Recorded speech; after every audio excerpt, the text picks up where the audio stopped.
Namaste. I'm honored to have a very special guest as part of this Dialogue with the Master series, Professor R. Vaidyanathan from Indian Institute of Management in Bangalore. He's been a distinguished professor in finance, economics, with a dharma perspective, how, from our dharmic point of view, how the business should be run, how the national economy should be run. This is his specialty, and I must say I'm very grateful to you for at least 15 years or longer, 20 years. I've been reading your stuff and communicating with you, interacting with you. We are friends and colleagues and on the same wavelength. Also, when we had this famous fight with John Dayal in Delhi, right? I recollect. You recollect. You were one of our team players on our team. So welcome. We are doing this live to my audience. I wanted to start by asking you about the Jati system. You see, a very controversial topic. The moment you say Jati, people immediately jump on you and say, oh, oppression and it's very bad and Hindus are to be blamed, and then Hindus get defensive and say, oh no, like that. But you have a very different view. Your view are saying that actually Jati structure is very good for the economy and it is not oppressive, it's actually protecting people. So can you elaborate on that? At the outset, Rajiv, I am very delighted to be in conversation with you. If I recall, I think it was for 2002 on one of those Boston wintry evening. I had the privilege of meeting with you at your place. I still vividly recall it. You were kind enough to call me from Atlanta actually, and then arranged to be picked up from Boston airport. And it was a very pleasant evening which I always recollect and remember actually, with our big dog. I had a big dog who's dead now. Right. You're also a dog lover. Right. You have 2 dogs. I have 2 street dogs, but they are with me for quite some time. Anyhow, very happy to have this occasion. You brought up this interesting issue of the Jati system. I have always maintained 2 or 3 important things in this. First is, when we talk about Jati, it doesn't mean we are talking about caste discrimination. We are not talking about it actually. These two are totally different things. People immediately jump, and then second is, I think you have been writing also, you know quite well that this whole idea of caste came from the Portuguese language actually. Prior to that, we were not having, it was not hierarchical. It was made hierarchical by the British in order to suit their own idea of how India should be viewed. Because they have this in the government service in Britain, ABCD classification. So, which is the one? And if I recall correctly, 1881, the first census actually brought in this whole idea of caste enumeration and hierarchically bringing it. And if my numbers are right, something like 1300 and odd caste were listed that time in 1881, first census of India. Prior to that, there was no regular census or anything. But Jati was different. But they turned into caste. So, but how is Jati economics? Yeah. So that's what they did. And that time, very interesting, 1881 census, there were quite a number, nearly 100 plus, who were one member caste. Only one person claimed, and then they decided, based upon their own idea, that how to make it hierarchical. Till then, there is no concept of hierarchical actually, because quite a lot of studies have established that there is a huge churning which is always taking place. What we consider today as so-called lower groupings in the communities, they become in the higher grouping in the communities, and vice versa. So, if you, for instance, talk to some of the so-called lower grouping, they will never recognize that they are lower caste. They will say we were kings, But still, I'm trying to get to second what is the economic economic purpose of the Jati. We have actually, what has happened is, we have an uncanny ability to deride anything on which we can leverage. If you look at, I'll use the word caste itself. If you look at significant amount of economic progress in various clusters, I have travelled. There are something like 870, 900 defined clusters of economic activity in the country.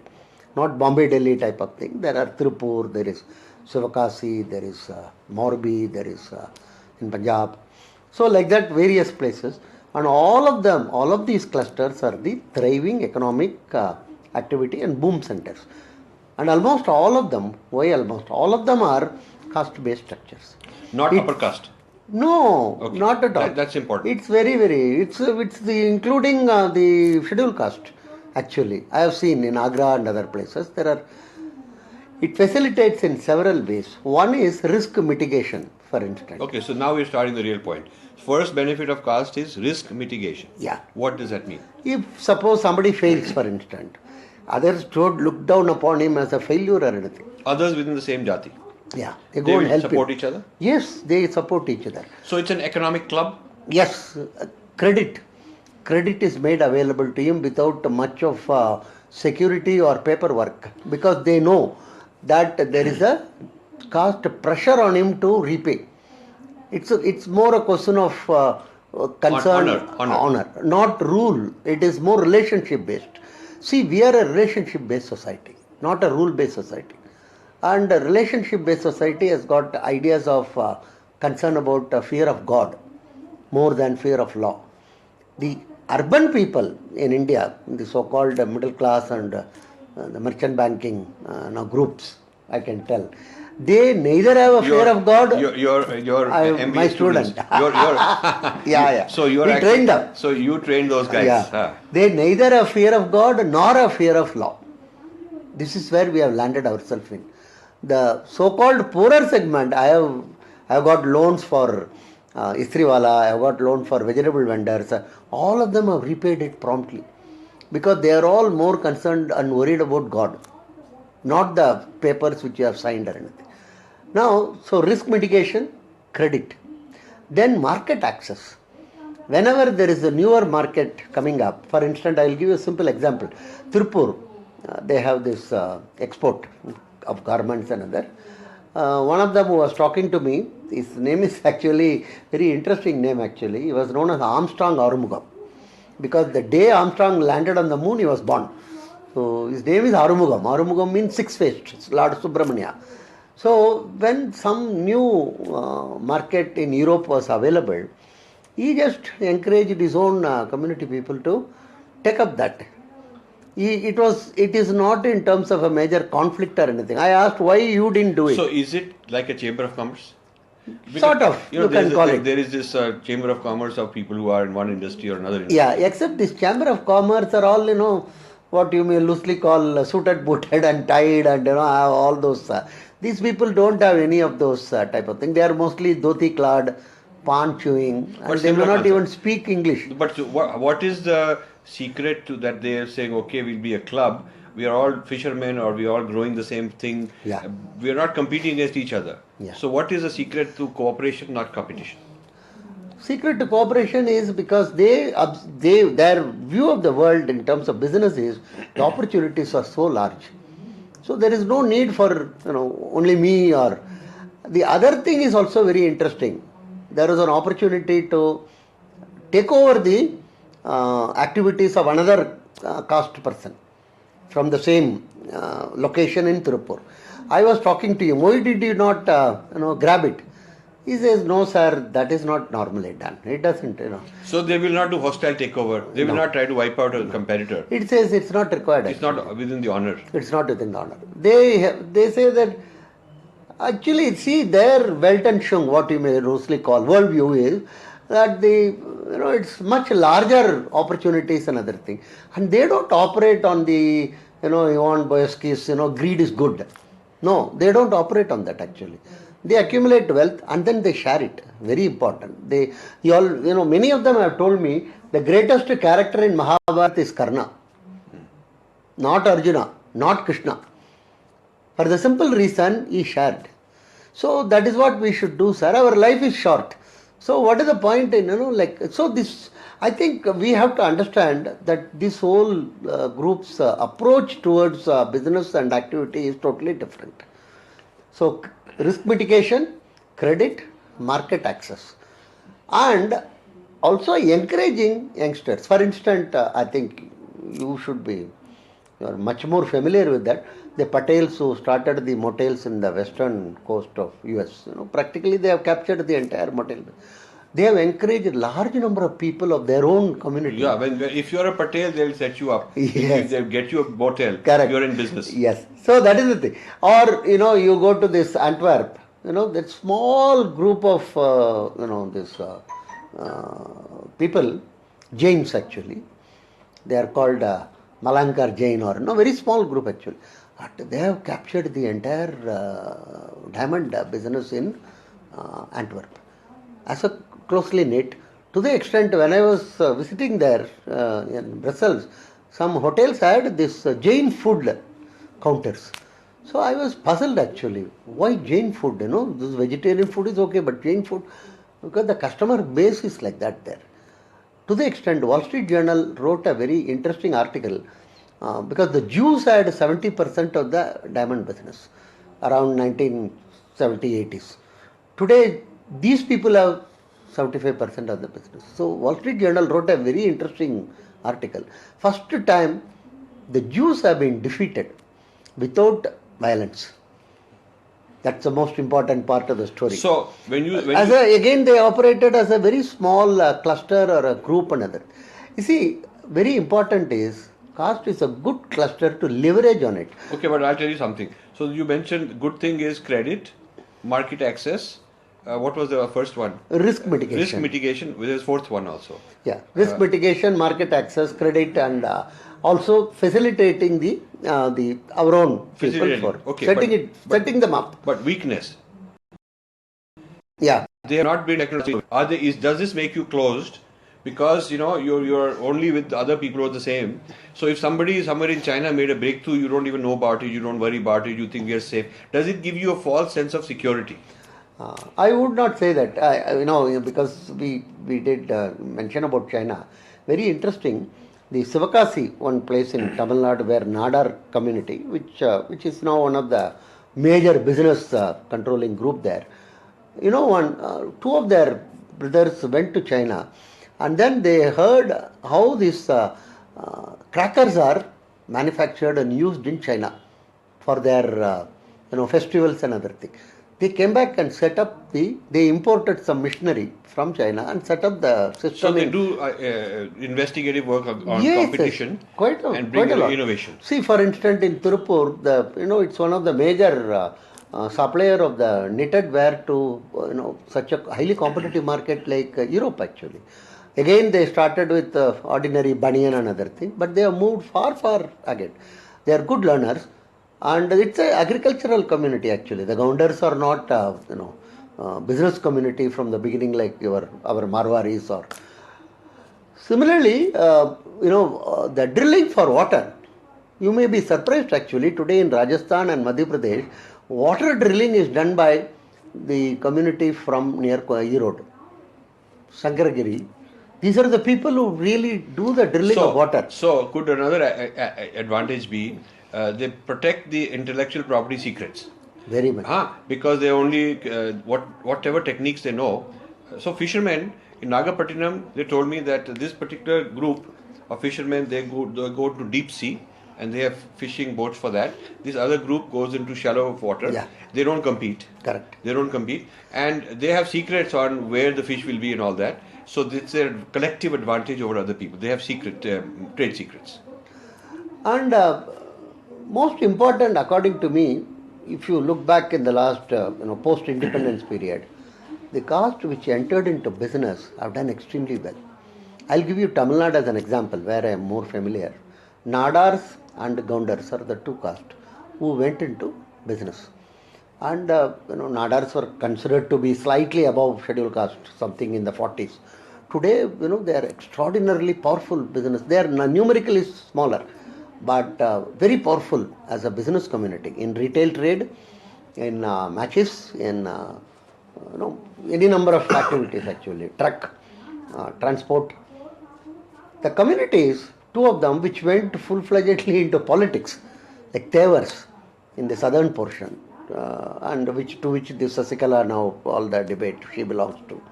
and the 1 years in the northern belt, to which this PMK, one party is there, they Ramdas, that these two groups went full-fledgedly into politics.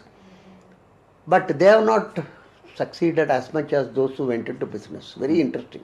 Because politics has got its own limitation. They ask for reservation and all that thing. But beyond a point, they are not able to leverage and benefit their community people. I asked the leader of this 1 year, then why did you not start a bank? Right. Because you have so many IAS officers, you have so many bankers, judges in your community. He told me frankly, it never occurred to us, Professor. I told that is how you have to leverage on your strength. Gounders have done that, Nadars have done that, And second point is, everybody talks about child labor and other thing. You go to Sivakasi, the belt where Nadars are powerful, where this number of educational institution density wise highest in India in that location. Every 100 meter you find some school and colleges. So, periodically these NGOs rush there and say, like our friend Satyarthi's younger brothers in Tamil Nadu who want to liberate these children. And it will come up during Diwali time or during Pongal time or something. Not all through. But it is not true actually. The women education, they stressed as early as 1930. So what is the system today? They're being threatened by foreign... Substantial. The problem is, people don't discuss this issue. What is the level playing field? Level playing field is between these groups and global corporations. Global corporation can borrow at something like 1.5-2% at the global level. At US maybe at 2-2.5%. These groups, because of our existing credit system, they depend mostly on non-bank financial companies or money lenders and other. They borrow at 2 to 6% per month. So one is that one disadvantage. Second is retail trade. They are extraordinary. There is something like 4.5 to 5 crore retail trade in this country. And that is growing. One of the fastest growing areas in India is retail trade, followed by restaurants. Retail trade is growing, believe me sir, at 8 to 9% real growth rate in the last 10 to 12 years, every year. And that is the area in which Walmarts and Targets want to enter. But the government has allowed it. Yes, but what I am telling is, the Walmart or Target, they are not competing with Indian big business. They are actually competing with these people. So what has happened is that the foreign companies being allowed are not taking on Tatas and Infosys and Ambani's. No. They're taking on the little guy and finishing it off. Yes. And we are blaming that the caste system is a Hindu problem. Correct. Actually, it is a problem that we've created. Yes. These guys were doing quite fine. Very fine. Like restaurant, for instance, it's one of the fastest growing businesses in the country. Again, it is growing around 9 to 10%. Restaurant, I mean small restaurant, not big hotels or anything. Dabas, Darshinis, instant food and all these things. Now, that is where your McDonald's and Pizza Hut want to enter. They don't want to enter into areas in which your Ambanis and Tatas are already established. These are growth-wise very good. So they've picked where it's a soft target. Correct. The government has facilitated it. Correct. Government is saying we are doing this much GDP growth and whatnot. But that part of the economy is not capturing these poor people, the grassroots. See, this FIA and FDA, we go on telling like, Suprabhadam, we call it in our language. Early morning you get up and, you pray to Lord Venkateshwara to get up. Kausalya, Supraja, Rama, everywhere you will hear. Same way FIA and FDA we are telling. But if you look at data, 8 to 9% of our domestic investment only comes from FIA and FDA. 85% comes from household saving. They are one of the highest savers in the world actually, compared to any other country. We say 32%. So we are doing this to impress the Western world. Correct. We are doing this to impress. Right. And we are sacrificing the real foundation of the society. Our own society. Yes. Not only that. You Because see, they are facing problem. Yeah, but this is your Europe fault. is in crisis. Yeah. US is in crisis. So Europe companies, find India to be a most, attractive proposition actually. But may I say it's your fault because you're producing these MBAs. You're producing these people who get MBAs. They have this complex. The MBA people have this inferiority complex. They want to become like the Americans and be in the good books of the Americans. And so if we can go around globe-trotting saying my GDP growth rate is so much, my FDI growth rate is so much, then I feel very proud. I'm not this third world guy wearing a dhoti. I'm this now suited booted guy. I can sit and eat with knife and fork like you guys. I'm also pseudo white. I'm almost honorary white. This kind of inferiority complex is causing our people to have this policy. Yeah, I would say MBA only. MBA is perhaps a very, what do you call, a good pictorial representation of the thing.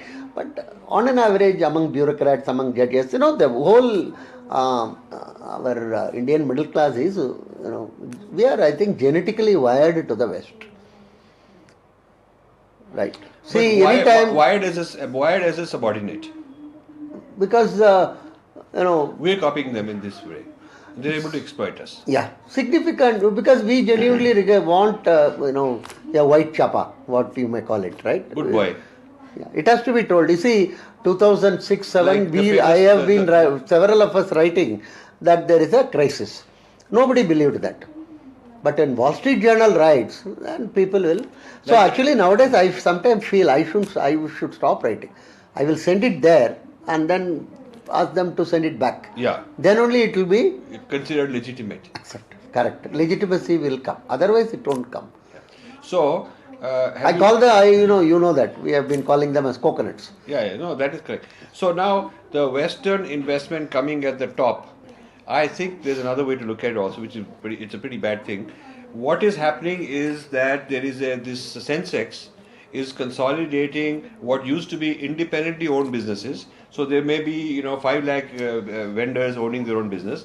Now somebody comes and buys them or takes over their market and creates one big enterprise which has all these retail outlets but under one corporate entity. Correct. So now you have these joint stock company traded on Sensex with a very concentrated ownership of wealth. Yeah. Some guy sitting in Delhi who's an accountant or who's a financial investor who knows nothing about it, and he's organizing who buys shares, buying, selling. So Kotak and all these kind of banks and ICICI doing portfolio management. So the distribution of wealth is going away from the people who are actually running the business. The guy at the checkout counter, cash register is not the owner. Correct. So what you are doing is people who are self-employed and owners are now becoming clerks, retail clerks. Is that correct? Yes. They're becoming retail clerks.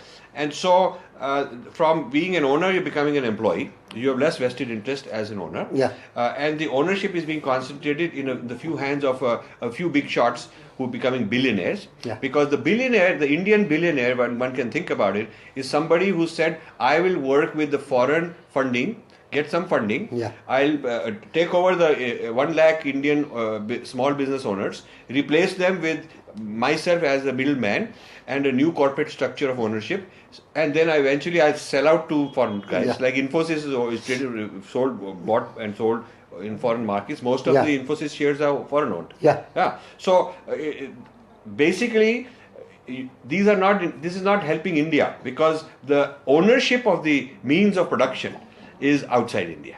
So all these guys have done is for one generation, they've shifted the economy from local owned, decentralized owned, to centrally owned, large number of people who are rich people, Indians and foreign people, owning more and more of it. So they have done that.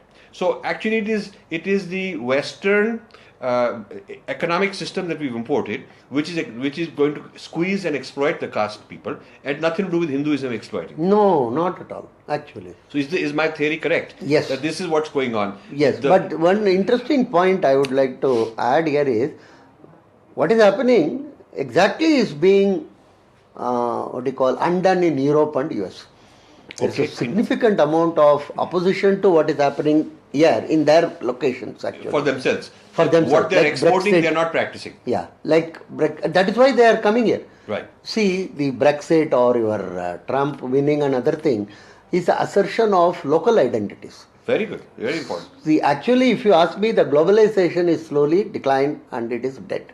Because it is deracinated, rootless fellows, who collect mileages and that is, nothing else, what I call the Davos crowd. They were thinking they will run it as per their own requirement. For instance, in India today, these banks like HDFC, ICICI, private banks, they are all owned from abroad But government says they are owned abroad but controlled by Indians. I don't understand. Yeah. This is something like chicken curd rice or something. I don't understand many of these things. Basically, you see the elite in our country is acting as dalals. Yeah.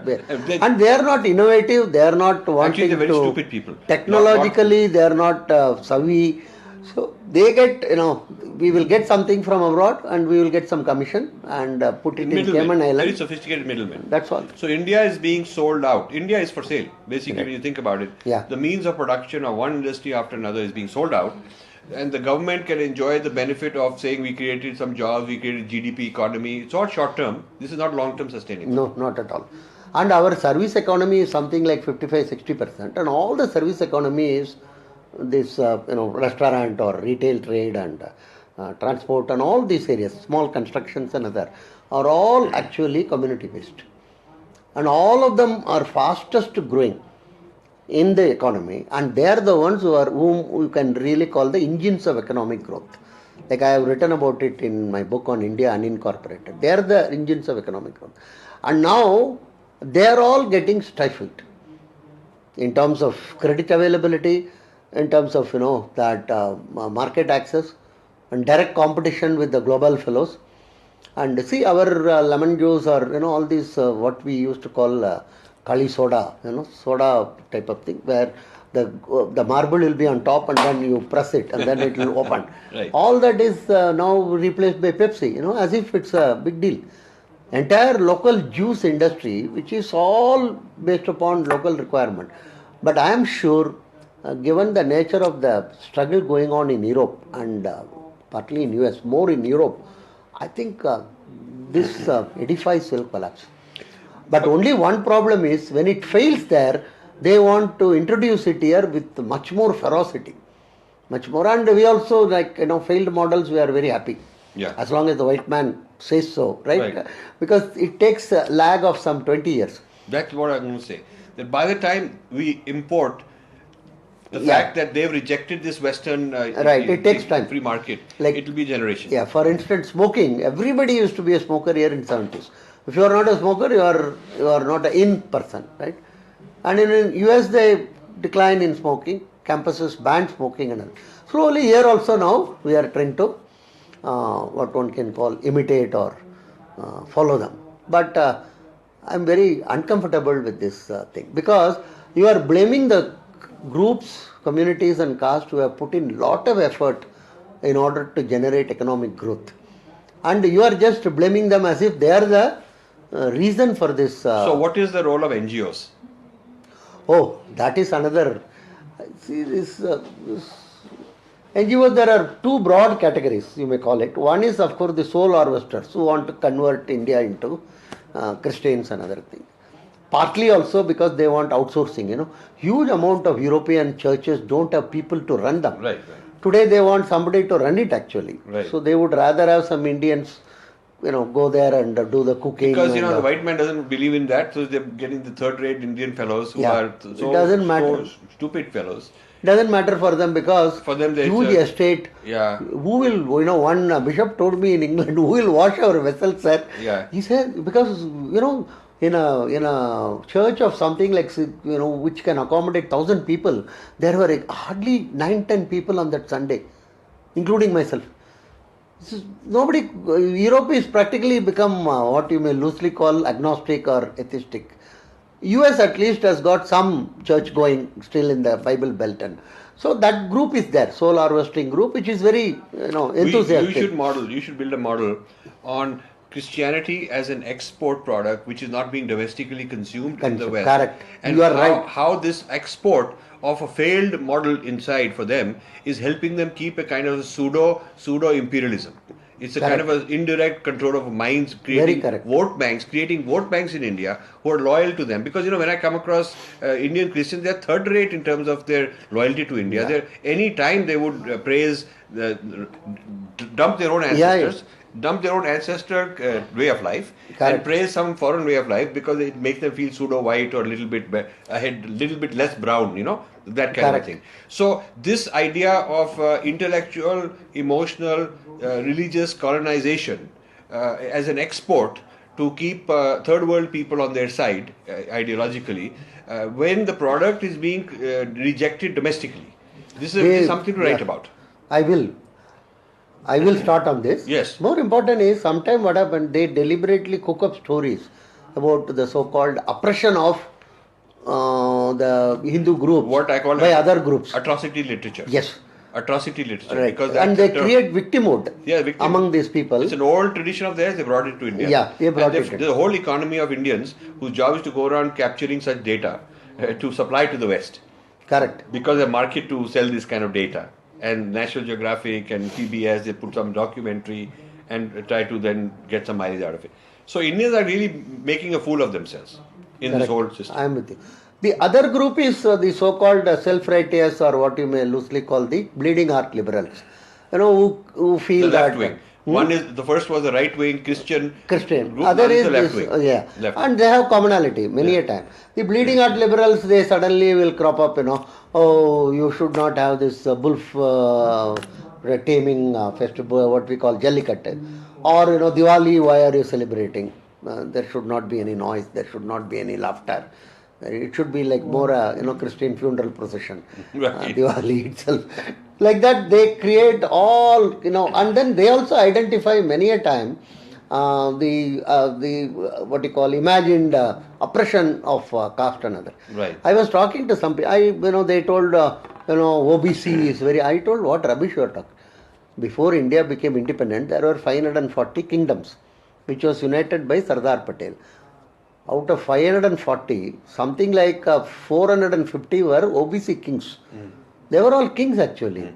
And the remaining were SC kings. So there were no Brahmin kings at all. So all these people who were kings of small, maybe small estate, bigger estate and other thing. How come suddenly they became backward? India is the only country where, the ruling group suddenly is termed as backward, because of numerical advantage. Right. So this bleeding heart liberal is one thing, which is supported substantially by the what one can call the old white rich in US also. Right. The what I call the Virginia rich, Vermont and other thing. Our Bernie groups actually, they have this. They feel that you are killing dogs, you are everything. They don't realize that the substantial amount of this self-righteousness is not helpful actually. But anyhow, they would like to, present India as, for instance, a rape. That is so much highlighted now. And the local, our media also just imitate that. They feel also, okay, we should also. So it is made to appear that every, second woman in India is under threat. If you sit in some of these European and other places, the way they are, so this self-righteous. So these two NGOs together, and they get huge amount of funds. This is what is of concern to me actually. If they can generate locally some funds and do activities, it is at least understandable. After all, there are some, but they are getting actually cumulatively they would have got 1,70,000 or 1,80,000 crores actually. And some of it is monitored, some of it is not monitored. And I think we should, this NGOification of our entire system is a very dangerous trend actually. So, what do you think of the new government? People say it's a Hindu government. It's been around now for 2.5 years. Have they made it better or worse? You as an economist, what do you think of their economic policies? Because they've encouraged more FDI, selling out assets of India, bringing in more foreign thing in the name of maybe stock market will go up and some people will make more money. What do you think of all that? You see, there is something very light-heartedly my colleague Harold Skipper in US used to tell. You see, he used to jokingly tell, some people may rule US, but those people who govern are same. So these two are different. So similarly, the levers of power are still held by the elites in India who are beholden to the white man's cause. So serious efforts are being undertaken, but it is not going to be an easy thing, I can tell you. Because a lot of imported advisors are there who feel all solutions come from the big four consulting firms, for instance. The same consulting firm who has got branches in Cayman Island and Virgin Island, all these tax havens, They also advise government how to get money from tax haven. This I can never understand actually. Anyhow, so this is a very complicated battle. But good intention people are there. They are trying to for instance on the NGO side, quite a number of steps have been taken, which I would not say is 100% perfect, but some movement, something like no government would have ever asked Ford Foundation in the past that you don't have any papers, you don't have any. But they reverse that. Yeah, but what I am telling you, this is this is not a one-off type of thing. Let's clearly understand that because some group of people have been elected to power, that doesn't mean the system is going to immediately. But I would say sincere efforts are being undertaken, and I would also say that their what one can call their intentions are good. Yeah. And finally, the topic of the day, demonetization. Everybody is talking about it. So, people, I'm living in an ashram for the last few weeks, and so there's a lot of this hue and cry by the grassroots suppliers of things because they're complaining that they're not getting business. Correct. Their business has disappeared. It was cash business. So, what do you think of that?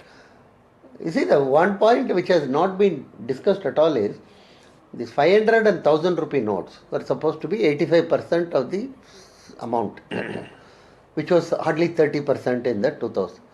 Now, why was it in this fashion? Nobody tries to ask this question. According to me, the earlier finance minister and RBI governor should be hauled up.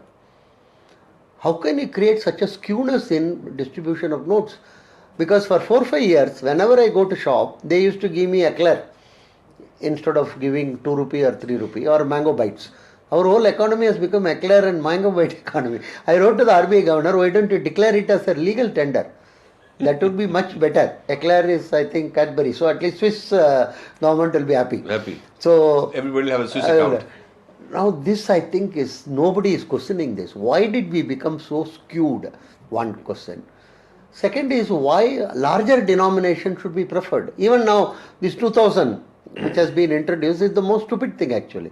Incidentally, that has nothing to do with demonetization. Even it was done on November 8. The 2000 has been talked about from August onwards, that it is coming, and other thing. So I think we have done things to deliberately make it skewed and also help people who would like to keep black money, because it's much easier to transport another thing in larger denomination rather than in 10 rupees and I think again the question is the small businesses, what we were discussing earlier, they all require actually 50 rupees and 20 rupees and 10 rupees. That's where they actually do the activities, and that has not been cared about or worried about. But one good thing which can come out of this, according to me, if what I have been suggesting is Mudra Act. If that Mudra Act is passed and all the... What is that act? Basically facilitating the non-bank finance companies, the money lenders, integrating them into the financial system. They are all outside the financial system today. The total credit requirement of India, let's say, is 100 rupees. Out of that, 45 to 50 is only met by banks. The remaining comes from these groups, chits, non-bank finance companies, money lenders, and they have to be integrated because there the borrowing rate is 2 to 6% per month, sometimes 8% per month. Well, the banks give only at 12 or 14%. So unless you integrate in the financial jargon, we won't have a single yield curve. In the sense, the return risk curve will not be same for the thing. In order to integrate, we have to have the Mudra Act. Now, RBI has been resisting it for the last 2 years. From day one, many suggestions have been given to the ministry, government, and RBI is resisting. It's a turf war, like we will do, commercial banks have been told, you do the lending for Mudra, and commercial banks cannot do beyond a point actually. They have, last 45, 50 years we have seen that they are not able to meet the requirement of these groups. Because these groups are mass groups. Commercial bank would rather call, Adani or Ambani and give them a bulk thing. Administratively easier for them also. So, it is required for government to go for this act refinancing of these people, basically, the money lenders and others should be credit rated. And like in the housing, we have done that actually. National Housing Bank has done a good job actually, because large number of these businesses who provide finance for housing, they get refinanced by the NHB. Similar way, we have to look at the credit market, because unless the rate of interest comes down, it's not going to help the common customers. So my wish or my hope is, in this whole process, the aggregate rate of interest should come down. The small businesses should be able to access funds much more. But that may happen easier. because the governments are getting more, the banks are getting flush with funds now. Yeah. So deposits are skyrocketing, right? So instead of unaccounted cash transactions, when you have more accounted, proper account-based transactions. All the money which has come in has now been automatically accounted in a sense. Right. And some of that will be substantially charged, taxed at 50%. Right. So even if 1 lakh crore or something, 50,000 crore will be a bonanza for the government. Right. Actually, they can significantly reduce the tax rate in the coming budget. Right. Right. They can do that actually, and so that in the maybe the next 1 or 2 quarters we may face some problem, but according to me, after that it is not going to be. It will be a cleaner and neater economy. See, emotionally, the small vendor is liking it because ideologically he thinks it's a good thing. It will bring down some big shots. Yeah, but in practice, they are complaining. Yeah, they're complaining very because quietly. We have not. If you ask me bluntly, the finance ministry and RBI has let down Modi in this matter. What should they have done differently to demonetize? First of all, there is no need to change the size of the note or anything. Okay. Change the color of the note. Okay. In which case you don't have to recalibrate these 2 lakh ATMs in this country. Right. Why start with that recalibrating? That's one thing. Not required. Right. Then second is focus more on printing. They could have had 500,000 and 2,000 extra one if they wanted. Not required even. 2,000 and other. Focus on what I am telling is what they have done. This 500 and 2,000, they changed the size. Right. Which is not required. Because they changed the size, they have to recalibrate this whole... ATM machines have to be changed. Completely.